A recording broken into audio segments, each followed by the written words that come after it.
Shalom, bien-aimés dans le Seigneur, chers frères et sœurs. Bonjour, bonsoir. Ça dépend de l'heure où vous nous suivez en ligne. Nous vous souhaitons les bienvenus. Aujourd'hui, c'est dimanche 29 novembre 2020, dans notre culte d'adoration, de célébration. Éternel Dieu des armées, tendre Père, merci encore pour ce jour. Merci pour ce moment. Nous recommandons le culte entre tes deux saintes mains.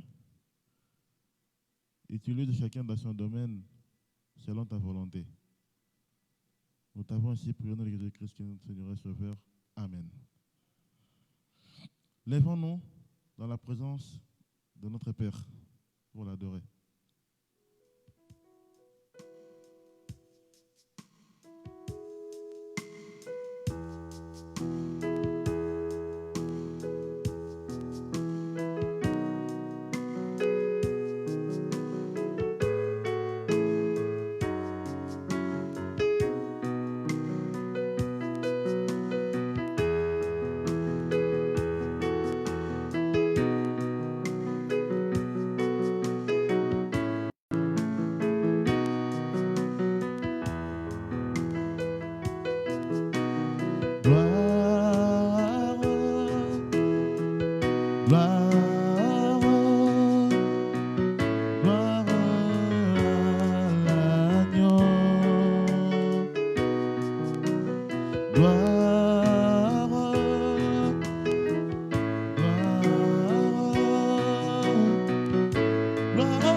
venir mourir pour toi. Par la croix, il nous a libérés du péché. L'agneau immolé, il est souverain. Tendre Père, c'est toi le souverain. Le souverain sacrificateur, c'est toi. Tu as manifesté ton amour pour nous. À la croix, tu as dit que tout est accompli. Toi, les saints, tu t'es fait pécheur pour ma cause. Merci encore pour le souffle de vie.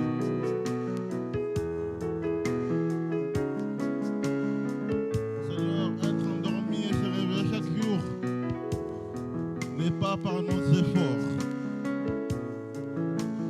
Tu nous as sécurisés, nos biens, ceux qui étaient au travail la nuit. Merci Jésus. We thank you, Lord, for everything you've done. Merci Jésus.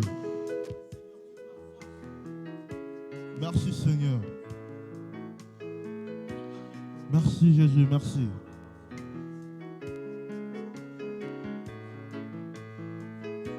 Merci Seigneur.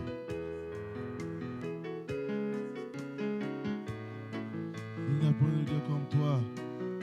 Tu mérites la louange. Tu mérites l'adoration Jésus. Tu mérites d'être exalté. Tu mérites d'être ta magnificence. Tu m'aimes, tu m'as aimé, tu m'aimeras Jésus. Ton amour n'a pas de fin Seigneur. Ton amour est incommensurable. Ton amour ne peut être défini. Ton amour ne peut être mesuré, Seigneur. Sois élevé, sois loué, sois glorifié, Jésus. Nous te rendons gloire, Seigneur. En toi, il y a la vie. En toi, il y a l'assurance de nos vies, Seigneur. En toi, il y a tout ce que nous désirons.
tous ensemble.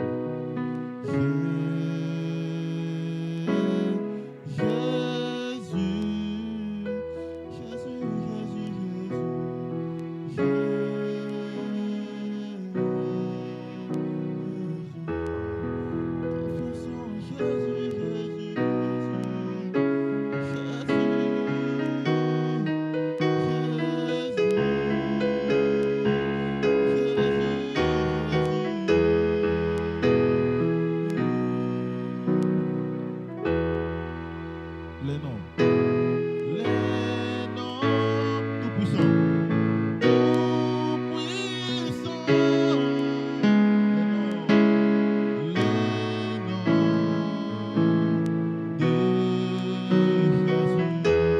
Les noms de Jésus. Les noms tout-puissants. Les noms tout-puissants. Tout-puissants. Les noms, les noms,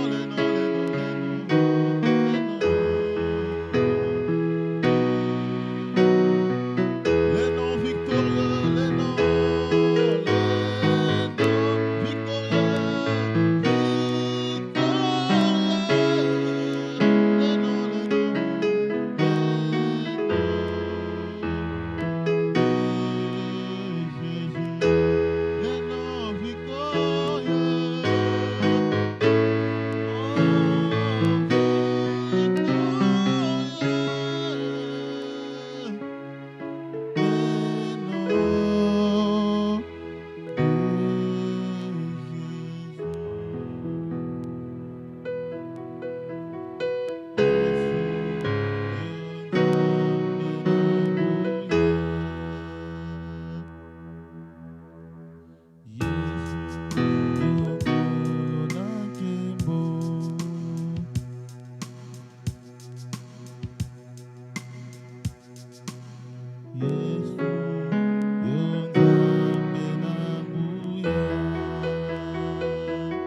Merci Seigneur Jésus-Christ. Merci Seigneur Jésus-Christ. Amen. Amen. Amen, amen. Nous allons prier le Seigneur. Tu es digne de recevoir notre adoration, tendre Père. Merci pour ta présence parmi nous. Que le Saint-Esprit nous dirige et contrôle toutes choses en ces lieux. Dispose nos corps pour toi. Au nom de Jésus. Amen. Asseyons-nous. Shalom, bien-aimés dans le Seigneur. Nous sommes encore très joyeux ce matin de nous tenir devant vous pour qu'ensemble nous puissions passer la parole de Dieu en revue. Je voudrais vous rappeler que ce dimanche inaugure la première semaine de la période de l'Avent. L'Avent, c'est tout simplement le 4 semaines qui précèdent la Noël. Les mots Avant tirent son origine du mot latin adventus, c'est-à-dire l'arrivée. Nous sommes en train de nous préparer pour accueillir l'arrivée de notre Seigneur, notre Sauveur, le Seigneur Jésus-Christ. Et pendant ce temps de l'Avent, souvent, on observe des temps de prière, tout simplement. D'ici jusqu'à la Noël, le chrétien se livre à la prière pour préparer leur cœur à recevoir le Sauveur. Pendant cette période, le fidèle, le chrétien, s'échange des cadeaux en guise de manifestation de l'amour que Dieu va nous manifester à la naissance du Messie.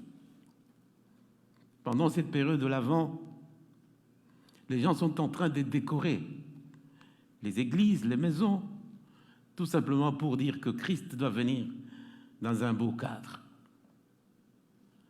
Pendant ce temps,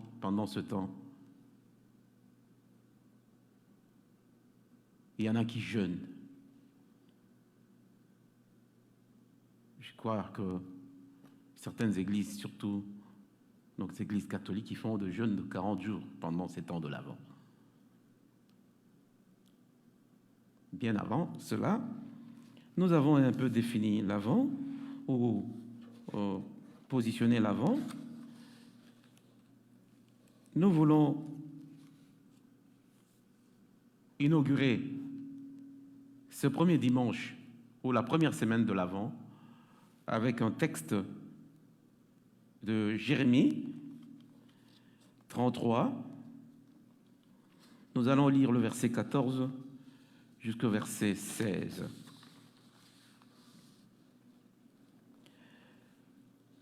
La Bible dit ceci, Jérémie 33, du verset 14 au verset 16.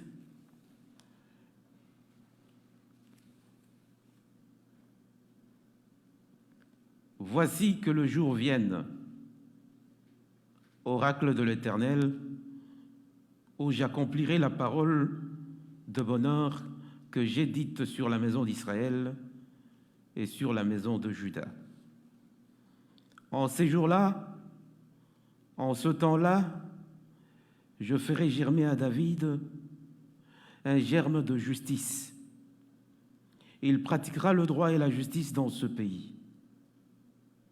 16. En ces jours-là, Juda sera sauvé. Jérusalem aura la sécurité dans sa demeure. Et voici comment on l'appellera, l'Éternel notre justice. Amen. La portion du texte que nous venons de lire de Jérémie a pour thème tout simplement l'espoir.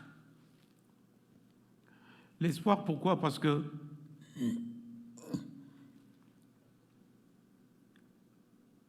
Jérémie est un prophète que Dieu a ainsi cité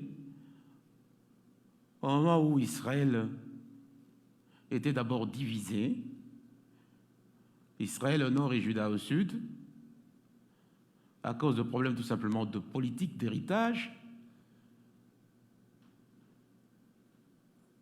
Et Israël a marché contre l'alliance qu'il avait établie avec Dieu. Vous savez que depuis Dieu les avait fait sortir d'Égypte, le peuple d'Israël a commis beaucoup de péchés. Ils n'ont pas observé l'alliance que Dieu a établie avec eux. Ils ont été fidèles, mais Dieu est resté toujours fidèle. Mais à cause du péché d'Israël, ici je ne parle pas d'Israël dans l'ensemble, mais l'Israël divisé, le nord et le sud, Dieu va susciter Jérémie pour donner la parole d'espoir. Parce que Dieu a puni Israël au point de le prendre même en esclavage à Babylone. La souffrance était tellement grande pour Israël que Jérémie, tout ce qu'il avait prédit, s'était réalisé. Mais cette partie que nous venons de lire, c'est tout simplement l'espoir que la prophétie veut renaître encore au peuple d'Israël. Qu'est-ce que c'est que l'espoir? L'espoir, c'est tout simplement une anticipation sincère ou encore l'attente confiante qui vient de la croyance aux promesses de l'Éternel. Quand on se souvient de toutes les promesses de Dieu, quelle que soit la situation dans laquelle on peut vivre, on peut projeter déjà que Dieu va agir. Et quand on a une telle projection, on espère aux merveilles de Dieu, aux bonnes choses de Dieu. Mais dans le cas d'espèce, cet espoir est fondé sur la réalisation, ou plus sur la réalité, dans Jésus-Christ et dans ses promesses. Ce n'est pas un espoir qui est fondé dans les vides, mais a pour fondement Jésus-Christ et les promesses de Dieu en Jésus-Christ. Dieu avait déjà promis à Israël, j'enverrai les sauveurs, le Messie. Nous pouvons nous référer au livre de Tite, le chapitre 2, le verset 13.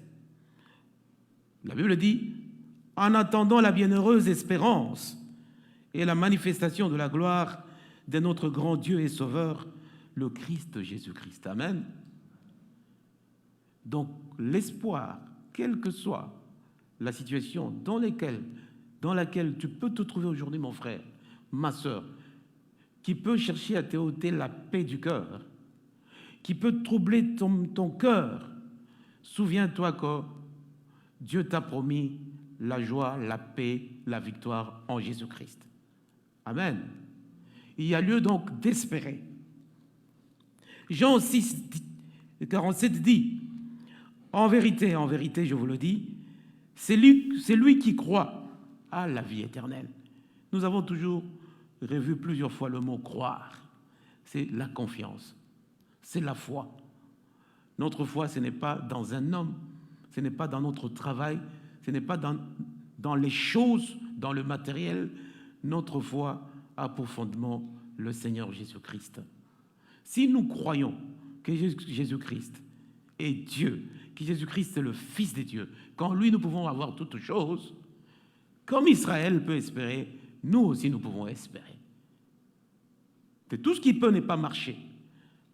Quel que soit le train de ta vie, si tu es enfant, né de Dieu, tu dois espérer.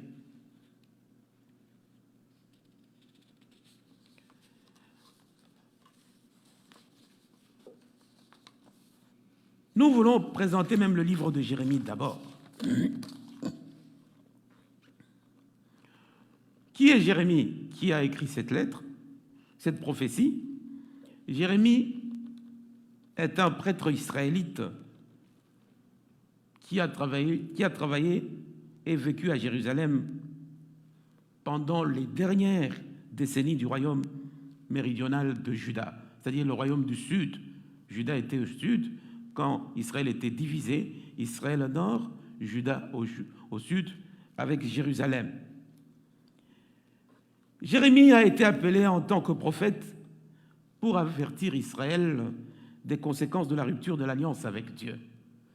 Jérémie a dit au peuple d'Israël, « Souvenez-vous de l'alliance que vous avez faite avec le Seigneur. » Il a dit, « Quand vous observerez mes lois, moi je ferai ceci. » Il a rappelé ça au peuple d'Israël. Il a prédit que le royaume de Babylone viendrait et apporterait le jugement sur Juda. Prophétie de de Jérémie. Babylone détruirait Jérusalem et amènerait le peuple en exil pendant 70 ans. Il a prédit ça, il a prophétisé. Et tout ce qu'il avait prophétisé s'était réalisé. Le chapitre 36 de Jérémie nous raconte comment le livre est né. C'est qu'après 20 ans de prédication, Jérémie a utilisé un scribe pour écrire tout ce qu'il prophétisait du nom de Baruch, pour assembler tous ses sermons. Le livre est divisé en 3 sections. La première section, c'est le chapitre 1 à 25. Ça, c'est de faits avant l'exil et contiennent des accusations d'idolâtrie, des directions corrompues, avec de rois corrompus à la tête, d'injustice sociale et de sacrifices d'enfants. Vous savez que Israël était trop poussé même dans l'idolâtrie, au point de sacrifier les enfants, le brûler sur deux idoles qu'on appelait Moloch. On brûlait les enfants comme sacrifice. Ça a beaucoup énervé le Seigneur. Jérémie annonce la venue de Babylone pour vaincre et juger. Vous savez que chaque fois Israël péchait, Dieu suscitait toujours un voisin pour chicoter Israël. Mais quand la souffrance était grande, Israël pleurait, Dieu suscitait parmi Israël un juge qui faisait le rôle de roi, mais aussi de prophète. Mais c'était souvent de gens qui faisaient la guerre. La ville est détruite et les captifs sont amenés en exil à Babylone. Le chapitre 46 à 51 décrivent maintenant le jugement de Dieu sur les nations et la propre destruction de Babylone. Oui, Dieu peut permettre que vous chicotiez ses enfants parce qu'ils ont péché contre lui. Mais il faut qu'il y ait encore de limites. C'est comme si mon fils, ma fille ou mon enfant a commis une faute à un voisin, j'autorise à mon voisin de les taper, mais il ne faut pas qu'il les tape de la manière à les tuer, sinon ça ne va pas. C'était comme ça avec Dieu. Quand Israël était frappé au-delà, Dieu s'est fâché encore. Voilà pourquoi Dieu, toutes ces nations qui ont frappé Israël, Dieu les a jugés, les a punis, et l'a détruit même Babylone. Le livre se termine par une note de promesse. Quelle promesse? Basée sur 2 Rois 25, avec la libération de Joachim, qui était le roi de Juda, qui reçoit alors une place de faveur dans la cour babylonienne. Nous revenons au message d'espoir de Jérémie sur Israël. Donc, au milieu de la 2e section, 26-45, il y a un message d'espoir pour l'avenir, pour Israël. Dans les chapitres 30 à 33 que nous venons de lire ici, Jérémie fonde son sermon sur Deutéronome 30. Il rappelle Deutéronome 30, c'est que Dieu avait promis à Israël lorsqu'il les avait fait sortir de l'Égypte. Il le rappelle, vous n'avez pas péché plus que vos pères. Vous n'avez pas respecté mon alliance. Israël rompait l'alliance, mais Dieu n'abandonnerait pas son peuple. Bien-aimé, Dieu est fidèle. On nous rappelle ici, Dieu est fidèle. Dieu a une alliance avec nous, quelle que soit notre façon de marcher, mais parce que Dieu avait promis à Abraham, à David, Dieu va rester fidèle à son engagement envers nous. C'est ça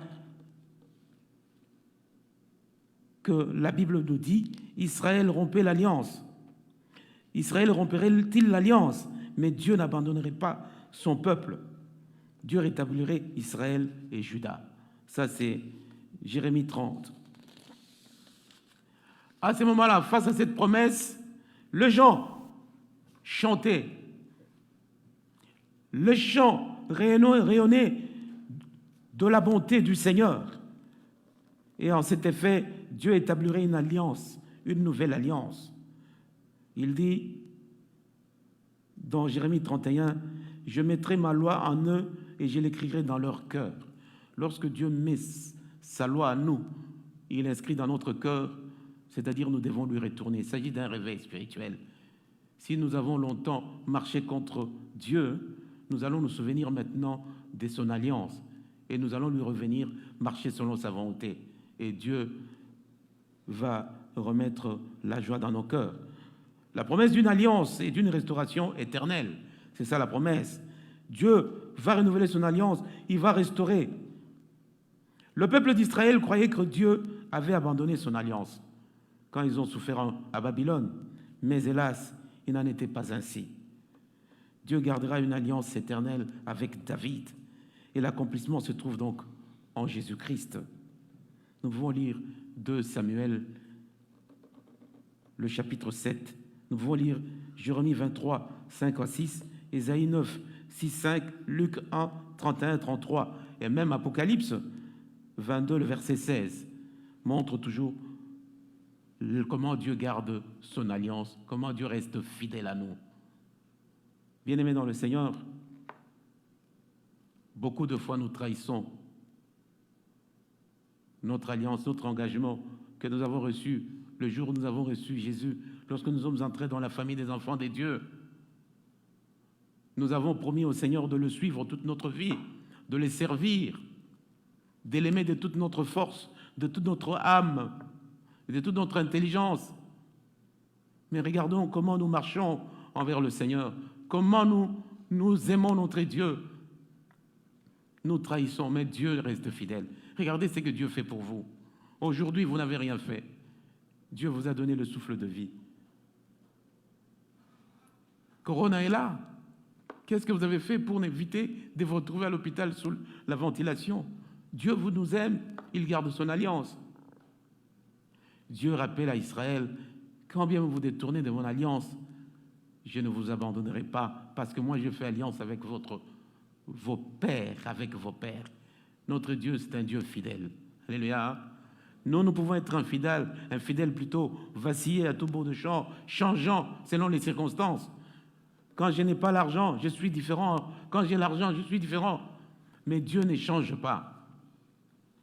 Il y a des gens, lorsqu'ils ont des problèmes à ce moment-là, qui peuvent aller prier. Lorsqu'ils sont dans l'abondance, ils oublient Dieu.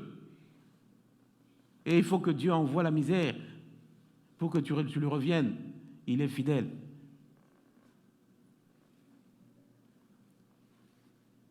Jérémie donne de l'espoir aux gens et les appelle à reconnaître 3 choses. La source de la promesse, c'est qui? La promesse vient de qui? Et la personne par laquelle Dieu réalise la promesse. Et troisièmement, Jérémie rappelle aux personnes, la nécessité de s'approprier la promesse. Il faudrait que chacun de nous fasse la promesse de Dieu, sa promesse à lui personnellement. Si Dieu a dit que tu ne seras pas la queue, tu seras la tête, que cette promesse t'appartienne, saisis-la, dis que ça c'est ma promesse à moi. Dieu n'a pas fait cette promesse pour les autres. C'est pour toi, c'est pour moi aussi. Alléluia. Toutes les promesses qui sont dans la parole de Dieu sont pour toi. Mais Jérémie rappelle aux gens la source de la promesse, le renouvellement de l'alliance, de la restauration. C'est qui? C'est Dieu. Et par qui Dieu réalise ses promesses? C'est par Jésus-Christ. Et ensuite, nous devons nous en approprier, faire nôtres les promesses de Dieu. Est-ce que toi, les promesses de Dieu te concernent? Tu es sûr que tout ce que Dieu a promis dans les Écritures sont pour toi aussi? Si tel est le cas, marchons en conformité avec la volonté de Dieu. Soyons des serviteurs. Soyons des enfants de Dieu, fidèles de Dieu. Le monde peut nous solliciter, mais avec le Saint-Esprit bien-aimé dans le Seigneur, il y a lieu, c'est possible que nous puissions plaire à notre Dieu. Le Saint-Esprit, c'est lui qui peut nous équiper spirituellement pour que nous puissions marcher de manière spirituelle, pour ne pas marcher selon la chair. Et c'est la chair qui nous éloigne de Dieu, le monde. Jérémie a rappelé au peuple d'Israël, vous avez péché. Oui, c'est pourquoi il y a les conséquences, c'est la souffrance. Mais sachez que Dieu est fidèle. Bien-aimé, si tu es enfant de Dieu, tu t'éloignes de Dieu, Dieu va t'éprouver que tu n'es pas un bâtard, tu es son fils, tu es son enfant. il va te corriger de la manière que lui aimerait que tu aies mal. Mais dans ta douleur, c'est que Dieu veut que tu lui retournes, c'est le cas d'Israël. Dieu veut que tu lui retournes, tu lui reviennes, tu fasses un volte-face, tu te réveilles spirituellement, tu pleures tes péchés, tu dis « Père, restaure-moi ». Il y a de l'espoir pour nous les enfants des dieux. Il faut maintenir alors cet espoir, bien aimé dans le Seigneur. Les trois vérités que nous avons dit, reconnaître que Dieu est la source de la promesse, verset 14, reconnaître que le Messie Jésus est la personne de la promesse, verset 15, et reconnaître la nécessité de s'approprier la promesse de Dieu, verset 16. Dieu est la source de la promesse. Vous pouvez lire aussi dans Psaume 31, verset 19, vous pouvez aussi lire Jacques 1, 17, mais aussi Romains 8, 28, ainsi que Ephésiens 3, 20. Tout cela, ce sont des passages qui vous révèlent que Dieu est la source de la promesse de l'espoir, pour espérer. Si quelqu'un a la Bible, il peut lire le verset 14 de Jérémie 33. Y a-t-il quelqu'un qui est là?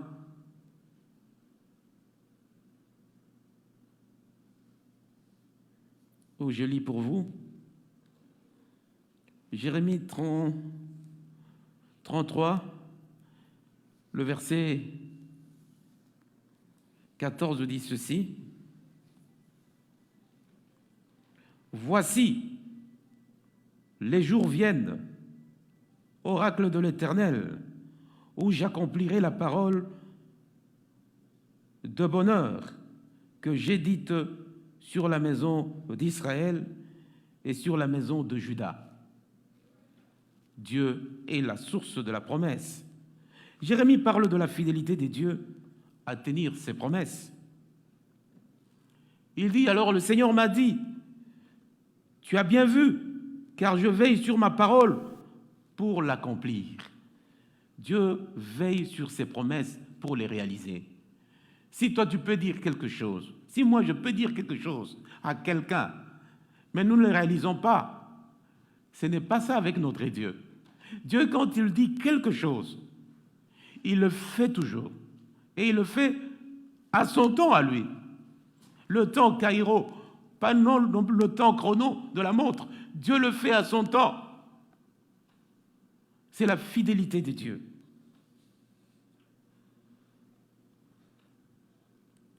Il accomplira quoi? Premièrement, Dieu, la nation sera rétablie de la captivité.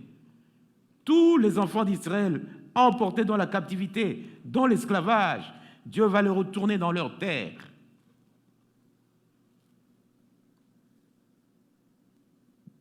La branche juste de David régnera sur une monarchie unie. Oui, la promesse que c'est les rejetons de David qui régnera s'est accomplie effectivement. Vous savez, il y avait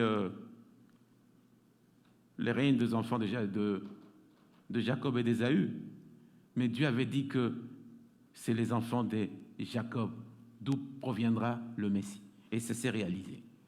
C'est la branche pure, la branche juste de David qui régnera sur une monarchie unie. Vous avez des versets, Jérémie 23, de 5 jusqu'à 6, 33, 14, 15. Quelle promesse encore? Dieu a promis, la nation connaîtra la paix et la prospérité dans le pays. Oui, nous croyons qu'Israël est en paix aujourd'hui. Israël est en paix aujourd'hui. La nouvelle alliance, avec sa purification du péché, sera en vigueur. La nouvelle alliance, c'est Jésus-Christ, bien-aimé dans le Seigneur. Et ça s'est accompli. Jérémie, c'est plusieurs années avant que Jésus ne naisse, mais Dieu l'avait déjà promis. La ville de Jérusalem sera reconstruite comme une ville sainte qui ne sera plus jamais détruite. Jusqu'aujourd'hui, Jérusalem, quand même qu'aujourd'hui, on est en train de se disputer entre les Arabes et les Juifs, que ça nous appartient, mais au moins, la ville sainte n'a jamais été détruite depuis qu'on l'avait reconstruite. Dieu est la source de promesses, et Dieu, ses promesses sont sûres et fidèles. Pour connaître les promesses de Dieu, c'est dans les Saintes Écritures. Vous n'allez pas les trouver à la télévision, ou bien dans les Nintendo, ou bien, je ne sais pas, je sais pas moi, quel loisir. Les promesses de Dieu, on les découvre dans les Écritures. Prenez le temps de lire la Bible. Prenez le temps de lire la Bible. Ça va suffisamment vous construire et construire votre foi. Aujourd'hui, beaucoup de gens souffrent de maladies du corps parce que tout simplement, ils n'ont pas Christ. Il suffit tout simplement que la mauvaise nouvelle lui arrive. Il n'a pas d'antichoc. Et l'antichoc, pour nous, c'est la parole de Dieu. Amen. Si tu as la parole de Dieu serrée dans ton cœur, quelle que soit la nouvelle qui peut t'arriver, quelle que soit la situation dans laquelle tu peux te retrouver, tu as l'espoir. Alléluia. L'espoir ou l'espérance, c'est le Seigneur Jésus-Christ qui est la solution à tout. Tu n'as pas besoin d'avoir peur. Tu n'as pas besoin de craindre de faire des gastrites, de souffrir de l'estomac. Non. Ça, ce ne sont pas de maladies qui peuvent se retrouver parmi les chrétiens. Ceux qui ont Christ. Ulcère de l'estomac, tension, parce que trop de soucis. Les soucis proviendraient d'où?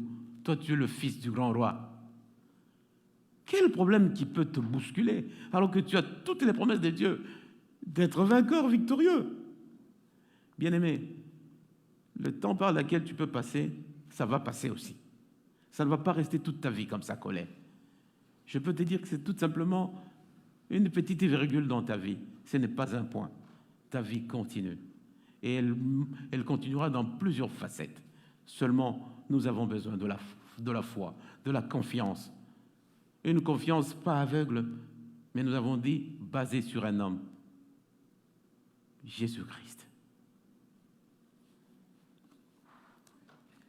Dieu est la source de la promesse, mais le Messie Jésus est la personne de la promesse. Ça, c'est le verset 15 du même chapitre 33. La Bible dit ceci. Verset 15. En ces jours-là, en ce temps-là, je ferai germer à David un germe de justice. Il pratiquera le droit et la justice dans le pays. Le germe de David. Le rejeton, en d'autres termes, on dit le rejeton de David. C'est Jésus-Christ, bien-aimé dans le Seigneur. Ici, Jérémie décrit donc la venue du Messie. On l'appellera la source des eaux vives. Jean 14, 4. On l'appellera le bon berger. Jérémie 23, 4. On l'appellera la branche juste parce qu'il est venu de la lignée de David. Jean 15, 6. On l'appellera le Messie, le Rédempteur. Jérémie 50, verset 34. Et Jean 8, verset 36. On l'appellera l'Éternel, notre justice. Jérémie 23, verset 6. 2 Corinthiens 5 à 21. Hébreux 7, 2. 1 Jean 2, 29. On l'appellera encore David le roi. Jésus. Ce sont des noms de Jésus, du Messie. Jérémie 30, verset 9. Jean 12, 15. Jean 18, 37. Beaucoup de versets de référence. Comme vous n'écrivez pas, je vais user le temps, je vais sauter. On l'appellera l'agent de la nouvelle alliance. Oui, la nouvelle alliance. Nouvelle alliance, nouveau contrat entre l'homme et Dieu. Le sang de Jésus. C'est le sang de Jésus qui est le nouveau contrat. Jésus, Dieu a donné Jésus-Christ. Si tu le reçois, tu crois. C'est tout. Tu as signé ton contrat avec Dieu.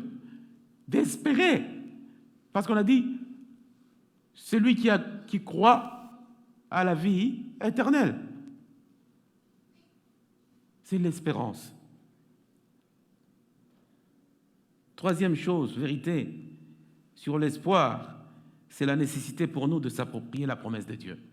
J'ai posé la question, est-ce que les promesses de Dieu qui sont contenues dans les Écritures, tu les en appropries, tu en fais pour toi-même, ou tu crois que c'est pour d'autres personnes? Toi, tu n'as pas à bénéficier des promesses de Dieu. Non, tu dois être conscient que toutes les promesses contenues dans les Saintes Écritures sont pour moi aussi. Quand Dieu dit, tu seras béni, toi et toute ta famille, dis, Seigneur, je suis béni, je suis béni. Moi et toute ma famille, je suis béni. Ne regarde pas ce qui t'entoure, comment ton monde est en train de se détériorer.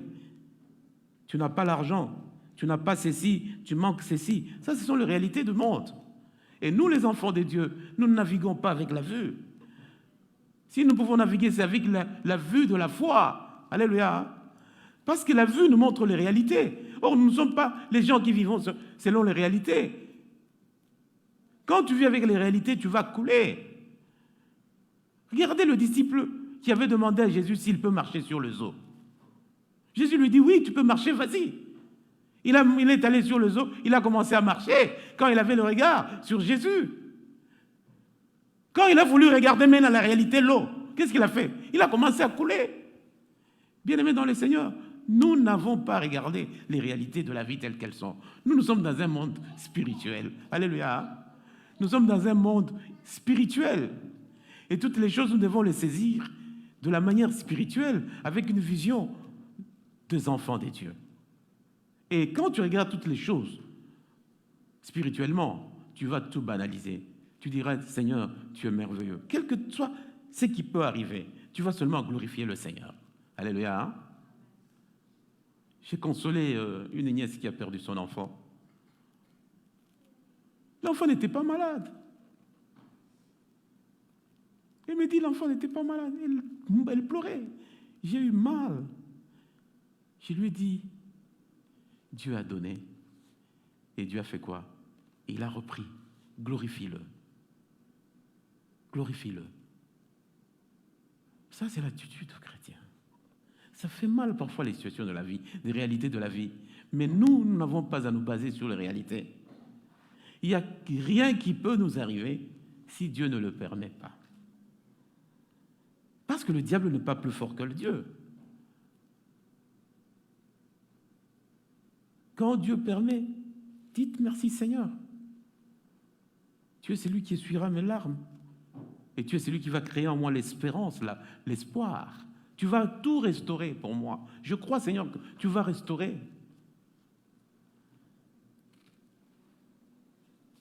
La nécessité pour nous, bien-aimés, de nous approprier la promesse de Dieu. Hébreux est plutôt... Oui, on peut lire Hébreux 11, 6, ou 2 Corinthiens 1, 20. Mais pour les cas d'espèce, nous rentrons dans notre texte avec Jérémie 33, le verset 16. Dit ceci, Christ étant... nous approprier plutôt de promesses. En ces jours-là, Judas sera sauvé. À la place de Judas, mets ton nom. Jérusalem aura la sécurité dans sa demeure. Et voici comment on l'appellera l'Éternel notre justice. Alléluia. Dieu rappelle que nous devons nous approprier de ces promesses qu'ils sont pour nous. Alors, bien-aimés, en connaissant la volonté de Dieu, Jérémie exerce donc la foi qui autorise un bon comportement. C'est ce que je le dis. Quand tu crois, tu vas bien te comporter parmi les épreuves, parmi les difficultés, pour rester fidèle à Dieu. Jérémie rachète le terrain. Jérémie avait un corps transformé. Il s'est approprié la promesse de Dieu. Vous savez que Jérémie, en ce moment, il a été aussi en prison. Mais il s'est souvenu de promesses de Dieu. Il a gardé la foi.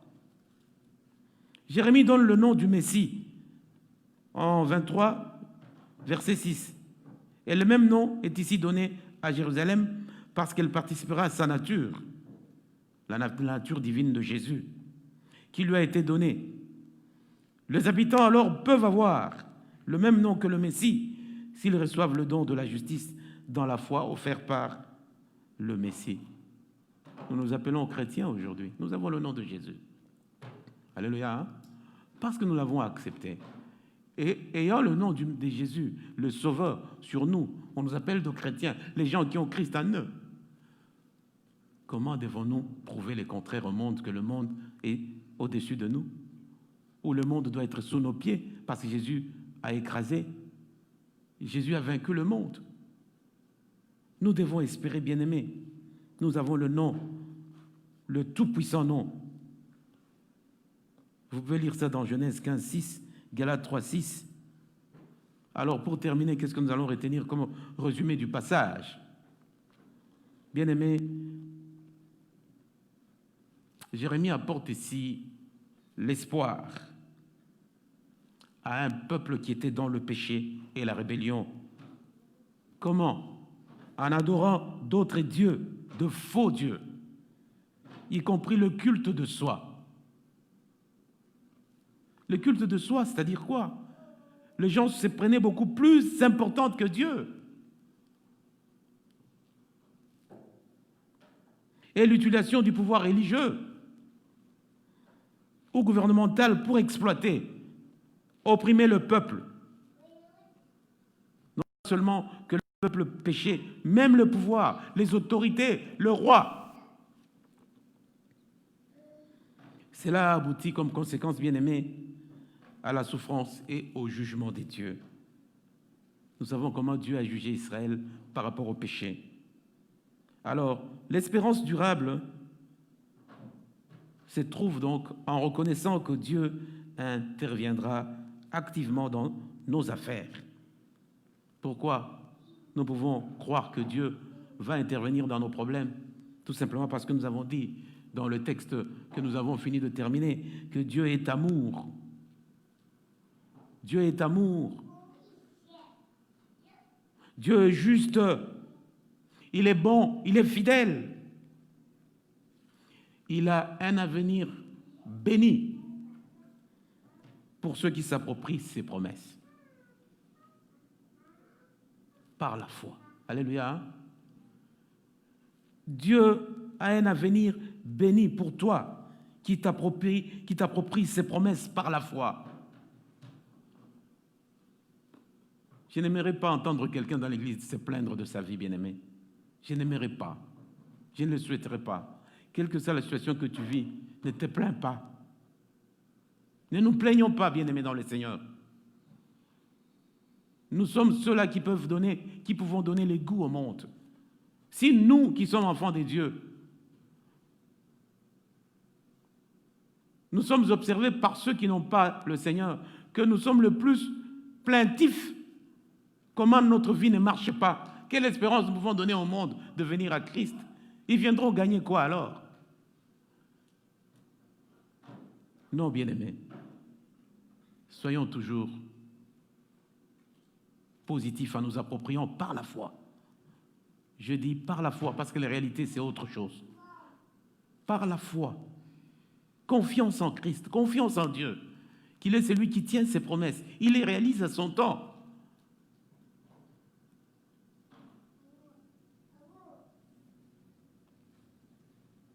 Dieu a un avenir béni pour ceux qui s'approprient ses promesses par la foi. Jérémie 29, 10, 14. C'est le Père qui a envoyé son Fils dans le monde pour délivrer les individus de la captivité du péché. Jésus est venu pour nous libérer de tout ce qui peut mettre une barrière entre nous et Dieu. C'est le péché. Son sang a coulé pour toi. Son sang a coulé pour moi. Chaque fois que nous nous égarons, il est indispensable d'invoquer encore le sang qu'il a versé à la croix. De dire, Père, regarde, j'ai été justifié, pardonne. Rétablis ton intimité avec Dieu pour que vous demeuriez en communion avec le Seigneur et qu'il continue encore à te bénir, qu'il continue encore à fortifier ta foi.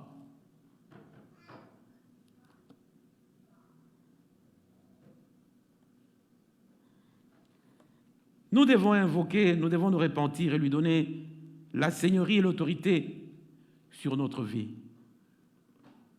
Oui, bien-aimés, c'est pourquoi je disais, nous devons être spirituels lorsque nous laissons les volants de notre vie à Dieu. Nous faisons beaucoup de calculs pour nos vies, mais c'est rien, parce que Dieu a déjà tout pour toi. Tout ce que nous sommes en train de vivre, c'est déjà un match qui est déjà joué. Nous sommes en train tout simplement de faire des choses en différé.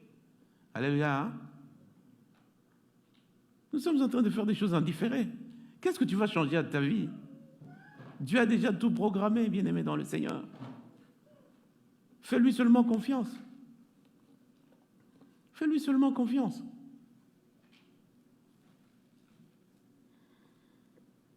Et laisse-lui le volant de ta vie et son autorité sur ta vie. Nous devons savoir, bien-aimés, en cette période de l'Avent, où nous attendons la venue du Messie, que Jésus apporte la liberté et la vie éternelle. C'est ce que nous attendons, que nous soyons libres. La liberté que Jésus nous apporte, c'est par rapport au monde, c'est par rapport au diable, c'est par rapport à tout ce qui peut nous éloigner, qui peut nous lier. Nous ne sommes plus esclaves du péché. Nous ne sommes plus esclaves du péché. Le péché ne peut pas nous dominer parce que Jésus nous a libérés. Parce qu'il nous a donné la liberté, nous avons donc en lui la vie éternelle. Romains 10, 5, 13. Bien-aimés dans le Seigneur, nous avons dit, et que Dieu vous bénisse. Amen. Amen. Merci beaucoup.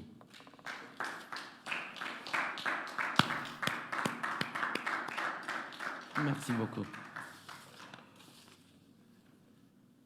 Nous allons prier le Seigneur. Le message d'aujourd'hui, c'est l'espoir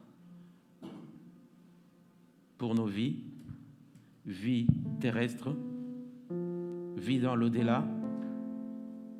Et notre espoir, c'est notre Dieu. Notre espoir, c'est Jésus-Christ. Notre espoir doit être ton affaire à toi. Ce n'est pas seulement l'affaire des autres. Si tu as un sujet de prière, dis Seigneur, je sais que tu es le restaurateur.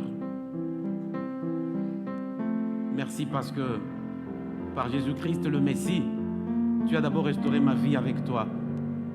Le fait que je sois déjà dans ta famille, des enfants de Dieu, Seigneur, j'ai droit à espérer à toutes choses. Non seulement la vie éternelle dans l'au-delà, même ici-bas, Seigneur, je dois m'approprier toutes tes promesses. Faisons de cela notre prière avec foi. Au nom de Jésus.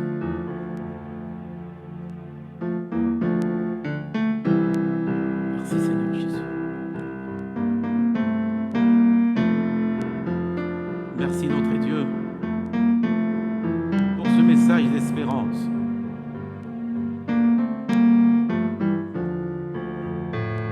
Si nous nous étions éloignés de toi par le péché, comme Israël, notre Dieu, tu nous as rappelé les conséquences de nos actes. C'est le pleur, c'est la douleur, c'est la souffrance.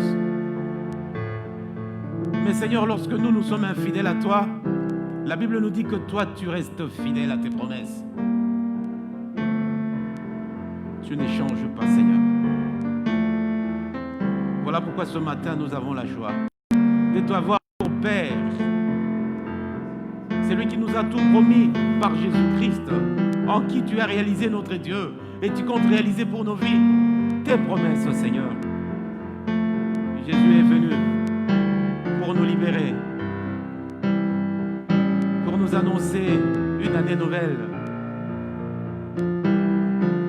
une année de joie et de paix. En ce moment où nous attendons la venue du Messie, Seigneur, purifie nos cœurs. Purifie nos cœurs, notre Dieu. Restaure nos cœurs, restaure nos vies. Donne-nous de la joie encore, notre Dieu, de vivre. En observant, Seigneur, ta parole, mais aussi en te servant avec zèle et tremblement.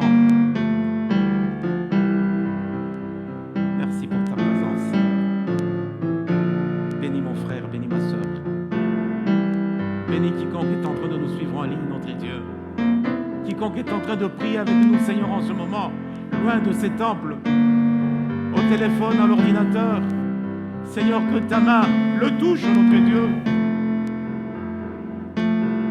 Que tes promesses soient son partage aussi, notre Dieu, en même temps que nous nous approprions aussi par la foi, au nom de Jésus. Merci, notre Dieu. Au nom de Jésus.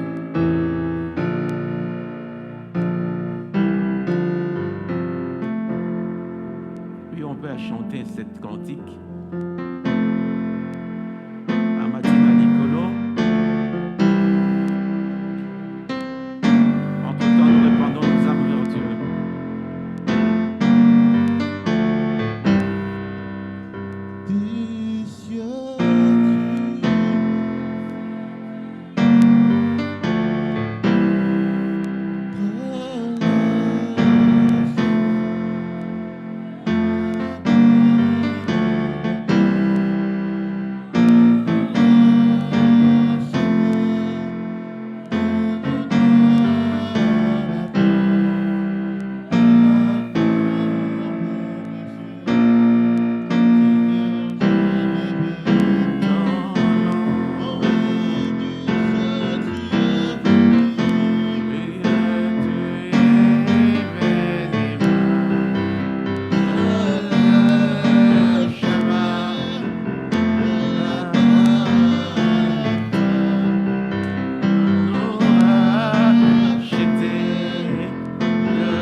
Nous rappelons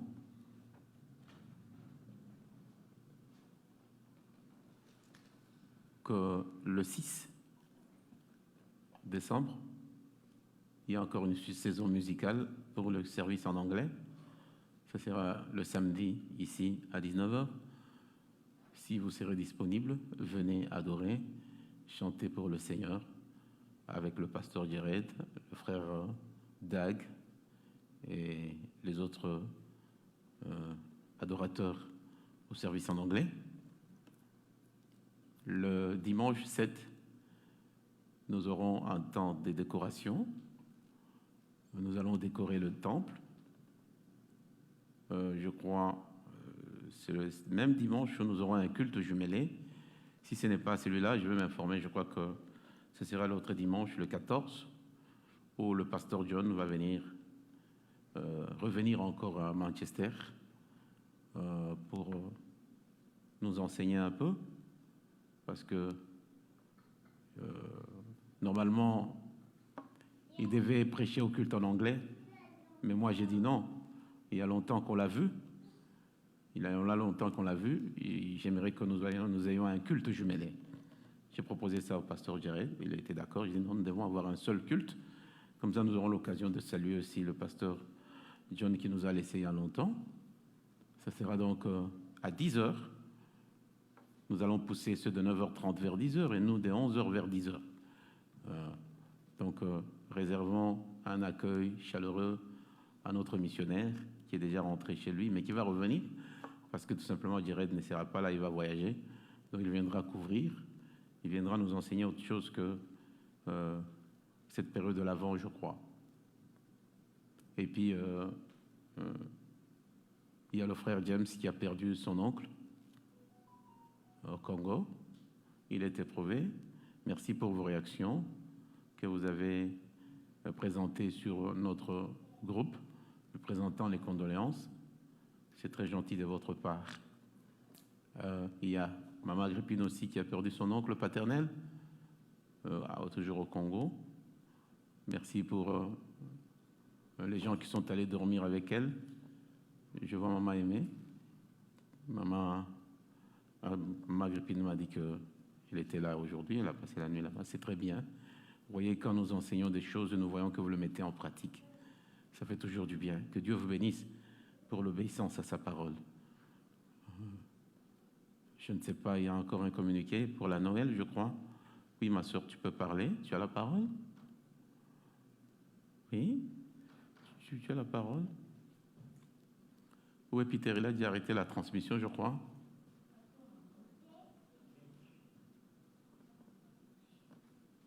Où est Peter? Bon, tu peux venir, ma soeur, il n'y a pas de problème. Où est Peter? Où est-ce qu'il est? On y va arrêter la retransmission. Mais tu peux faire ce que tu veux, ma soeur. Je voulais d'abord vous dire que, comme d'habitude, comment on donnait les cadeaux aux petits-enfants pour le Noël. Comme le pasteur a dit la fois passée, je n'étais pas seule au début. J'avais l'appui de Thierry. Je me souviens parce que les enfants d'abord étaient beaucoup. On avait partagé en deux, la première fois. Alors, c'était beaucoup, mais... C'est des secrets. Oui, c'était... Oh, gloire à Dieu. Que Dieu vous bénisse. Il était vraiment très appliqué. Mm-hmm. Il m'avait beaucoup aidé à l'époque. Mm-hmm. Et par après, j'avais eu l'appui du pasteur. Ah, ok. Moi aussi. Lui aussi, il avait participé. C'était moi, pasteur et Thierry. La troisième fois, c'était moi, Thierry et l'homme. L'homme aussi était venu. Pas le pasteur. Je me souviens pas là. Alors, on avait partagé des enfants entre les trois. Uh-huh. On avait même Dépassé. des extras, Des excédents. des excédents. Oh. Et puis l'homme et Thierry avaient dit non, maman, on va prendre les extras. Oh, j'étais très contente.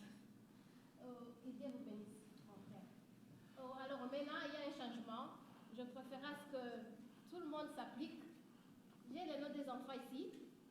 Vous pourrez passer ici et prendre Ok. l'enfant. Je peux commencer. Je peux commencer, hein? Oui, oui. Merci beaucoup. Alors, tout le monde est... C'est secret ou bien j'ai dit l'enfant à qui je veux? Non, c'est secret, c'est pour toi. Ok. Alors, que Dieu vous bénisse. Moi aussi, je prends. Merci. Oui. Comme ça, vous avez beaucoup de temps pour vous préparer.